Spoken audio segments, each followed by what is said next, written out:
সুপ্রিয় দর্শক শ্রোতা, আসসালামু আলাইকুম। দেশে এবং প্রবাসে, দূরে এবং কাছে যে যেখান থেকে আজকের এই ভিডিওগুলো দেখার জন্য ক্লিক করেছেন, সবাইকে আন্তরিক শুভেচ্ছা, অভিনন্দন।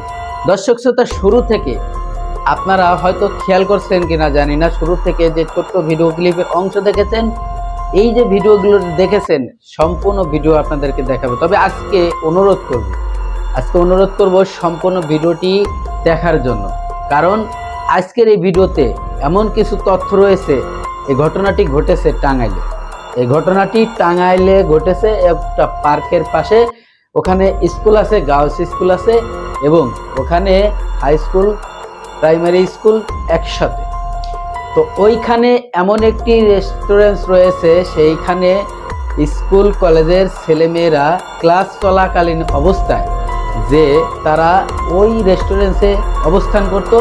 আর ওই রেস্টুরেন্টের ভিতরে এমনভাবে ঘরগুলো তৈরি করা হয়েছে, কক্ষগুলো তৈরি করা হয়েছে, সেখানে অনলি একটি ছেলে একটি মেয়ে ওই কক্ষে থাকতে পারবে এবং ওইখান থেকে যে পরিমাণের অর্ডার দিবে, তারা যেটা খেতে চায় সেটা হোটেল মালিক ওখানে পৌঁছায় দেবে।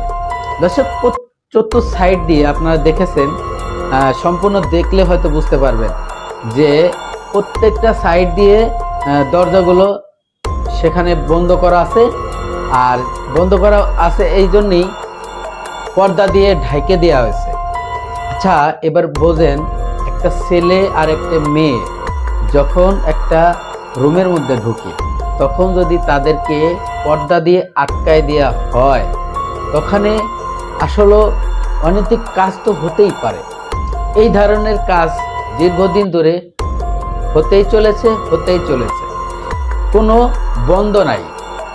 সাবেক সরকারের আমলে কিছু স্থানীয় নেতাদের পাওয়ার খাটিয়ে এই ধরনের কর্মকাণ্ড তারা দীর্ঘদিন ধরে করে আসছিল। আজকে যেমন হঠাৎ করে অভিযান দিল সেই হোটেলে, সেই হোটেলের যত রুমগুলোর যে পর্দা ব্যবস্থা ছিল, টিপটাপ করে ঢেকে রাখার যে ব্যবস্থা ছিল, সবগুলোই একে একে খুলে দিচ্ছে। আপনারা ভিডিওতে দেখেছেন। এবং কি হাতে নাতে পুলিশ প্রশাসন, ম্যাজিস্ট্রেট যায় ওখানে হাতে নাতে ছেলে আর মেয়েকে একসঙ্গে পেয়েছে এবং ওই পর্যন্ত তাৎক্ষণিকভাবে ওখানে যে ঘটনা বিবরণ দেওয়া হয়েছে এবং কিছু নিষেধাজ্ঞা দেওয়া হয়েছে যে যখন স্কুল এবং কলেজ চলাকালীন অবস্থায় ছেলে এবং মেয়ে তারা যদি উভয় পক্ষে স্কুল ড্রেস পরে আসে অথবা কলেজ ড্রেস পরে ওই রেস্টুরেন্টে খেতে যায় এবং সময় কাটাইতে যায়, তখন কিন্তু তাদেরকে ঢুকতে দেওয়া হবে না।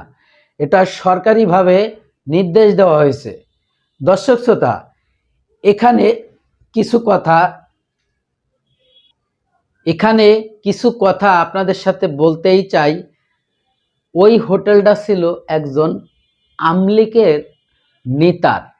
সে স্থানীয় কিছু দলীয় প্রভাব খাটিয়ে এই কর্মকাণ্ডগুলো চালাতো।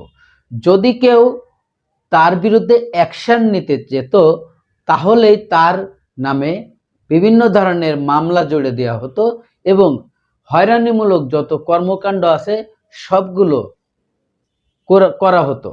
দর্শক, এখন যেহেতু বৈষম্য নেই, এখন যেহেতু সেই ঘটনার কোনো অস্তিত্ব নেই, এখন সাধারণ জনগণ অভিযোগ দিয়ে এই কর্মকাণ্ডকে বন্ধ করে দিচ্ছে।